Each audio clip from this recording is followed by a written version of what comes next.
4-5 जणांनी सांगितले, बाकीचे मॅगन बघायला लागले. घुमल म्हणते ना त्याला, काय म्हणते? किंवा कोण आलाय माणूस, काय सांगायला लागलाय, काय सांगणार आहे, आमची शाळा घ्यायला लागलाय. कार्यशाळा आहे. काय शाळा म्हणल्यावर काय असणार? तुम्ही आता पोरायचा म्हणजे विद्यार्थी आहे, आणि तुमचा मास्तर कोण आहे? आता मी आहे. आणि मग शाळेत तास किती असतो?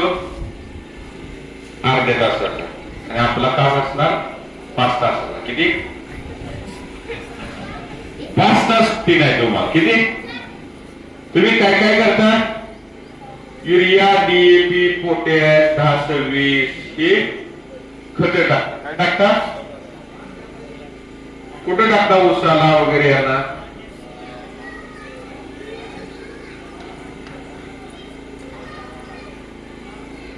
झाडांच्या खत कुठं टाकता? बुडाला आपण खत टाकतो. युरिया, DAP, पोटॅश, परत calcium, magnesium, ferrous, zinc, copper, manganese, boron हे सगळं घटक खताला देतो. तुम्हाला लागणारा अन्न जेवण आलाय ना? सगळे आलाय की नाही? तो एक जण राहतो. जेवले बाकीच्या बायकोने जेवण दिलेलं नाही. बरं, जेवण तुम्हाला लागणारा अन्न तुम्ही कुणाकडून घेता? बायकोकडून. कुणाकडून घेतो? आपल्याला लागणारा अन्न आपण कुणाकडून घेतो? मनुष्य वनस्पतीकडून घेतो. आपण ज्वारी खातो म्हणजे काय? वनस्पतीच आहे ना. भाकरी, गहू खातो, गव्हाची चपाती करून खातो, वांग्याची भाजी खातो, भात खातो म्हणजे पण तो झाडातून खाल्लेला आहे ना. मग याच्याकडूनच खातो आपण. तर दूध पितो आपण, मग ते कुणाकडून घेतो? प्राण्याकडून. अंडी खातो प्राण्याकडून. कोण?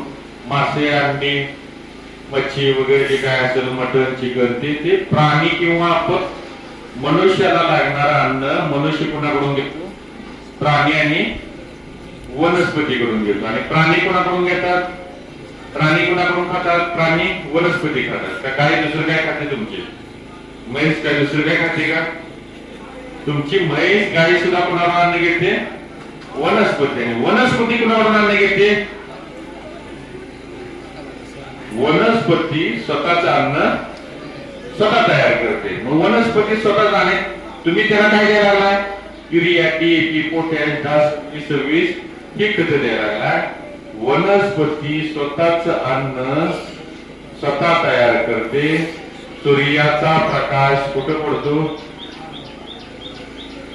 कुठं पडतो? पानावर पडतो ना. हा सूर्यप्रकाश, सूर्याचा प्रकाश पानावर पडणार आणि पानामधील हरितद्रव्य या दोघांमध्ये रिॲक्शन होऊन, या दोघांमध्ये संगम होऊन वनस्पतीचं स्वतःच अन्न म्हणजे तुमचा ऊस गोड लागतो म्हणजे फ्रुक्टोज, सुक्रोज, शेवटचं अन्न तयार होतं. वनस्पतीला अन्न तयार करायला काय पाहिजे? सूर्यप्रकाश सगळ्यात महत्वाचा पाहिजे. नंतर काय पाहिजे?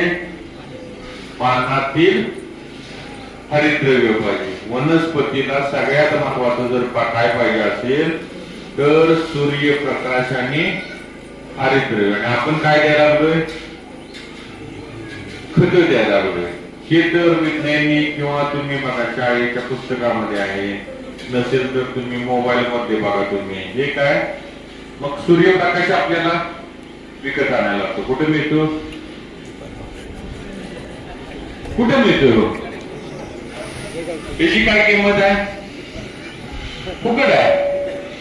काय आहे का गावातला देशमुख आहे म्हणून किंवा सरपंच आहे किंवा त्याच्या रानात ज्याला पाडायचं, गावातला शिपाई ग्रामपंचायत तिथं पडायचं नाही, दलित आहे, मागासवर्गीय आहे तिथं कमी पडायचं, असं काही भेदभाव आहे घ्यायचं? तो आरक्षण ठेवले का याला? ते नाही बाबा आता हे रिझर्व कोटा आणि इथं नाही बाबा इथं इकडं जर केला पाहिजे आणि इकडं असं काय याच्यासाठी आहे समान इथं भेदभाव हे प्रत्येकाच्या झाडावर शेतामध्ये समान पडणार आहे तुम्हाला सूर्यप्रकाश. त्यामुळे तुमच्या अन्नाला काय तयार व्हायला अडचण येणार आहे काहीच. मग तुम्हाला काय पाहिजे? मग सूर्याचा प्रकाश तर मुबलक आहे, रोज आहे. इकडे मराठवाड्यात तर काय अडचणच नाही, भरपूर आहे. आणि मग तुम्हाला दुसरं काय पाहिजे? मग हरितद्रव्य पाहिजे. काय पाहिजे? पानातील हरितद्रव्य पाहिजे. मग पानातील हरितद्रव्याने जेवढं सूर्यप्रकाश आणि पान काय पाहिजे? मग मोठं पाहिजे. ज्या ऊसाचं पान रुंद आहे त्याचा ऊस जाड आहे. बघा आता फार आहे. ज्या ऊसाचं पान बारीक आहे तो ऊस पण बारीक आहे. का? कारण जेवढं पान मोठं तेवढा सूर्यप्रकाश ज्यादा. आता तुम्ही सोलरची लाईट आलेत घरात, आलेत का तुमच्या गावात? कुणी तर बसवलंय का? अजून मागास गाव आहे बसवलं नाही. ग्रामपंचायतीने तर बसवलं असेल. जेवढा सोलर मोठा तेवढी लाईट ज्यादा तयार होणार. जेवढा वरचा सोलर पॅनल मारतात तेवढी लाईट बारीक तयार होणार. तेवढ्या पद्धतीनं जेवढं तुमच्या ऊसाचं पान मोठं तेवढं सूर्यप्रकाश ज्यादा पडणार आणि तेवढं अन्न ज्यादा तयार होणार. अन्न ज्यादा तयार झाल्यामुळे ऊस पोसर होणार, तुमचा जाड होणार. म्हणजे तुम्हाला काय पाहिजे? पान रुंद पाहिजे. तुम्हाला काय पाहिजे? पान मोठं झालं म्हणजे हरितद्रव्य. सूर्याचा प्रकाश फुकटच आहे, आपल्याला पाहिजे हरितद्रव्य. मग आता हे तुम्ही जर खत द्यायला लागला इथं तर हरितद्रव्य काय गरजच नाही. अन्न तयार होताना इथं तुमच्या युरिया DAP पोटॅशचा काय संबंध देण्यात आलाय. मग इथं हरितद्रव्य कोण तयार करतं? इथं पानामध्ये जी काय तुम्ही खतं दिलेली आहेत ही ऑस्मॉस पद्धतीने ही वर उचलली जातात. जसं तुम्ही अन्न खाल्लं जातं तसं शरीरामध्ये तुमच्या क्रिया होतात आणि शेवटी काय होतं? अन्नाचं रूपांतर कशात होतं? रक्तामध्ये होतं. काय होतं? रक्तामध्येच होतं ना तुमचं. मग त्याच पद्धतीनं शेवटचं हरितद्रव्य म्हणजे झाडाचं रक्तच आहे, लक्षात ब्लडच आहे.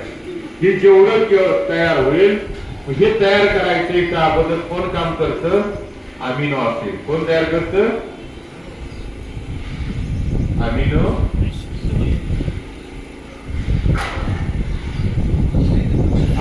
ऍसिड. अमिनो ऍसिड मग भरपूर पाहिजे. काय पाहिजे? आणि हे रोज तयार होणार, रोज तयार होतं झाडात. जेवढा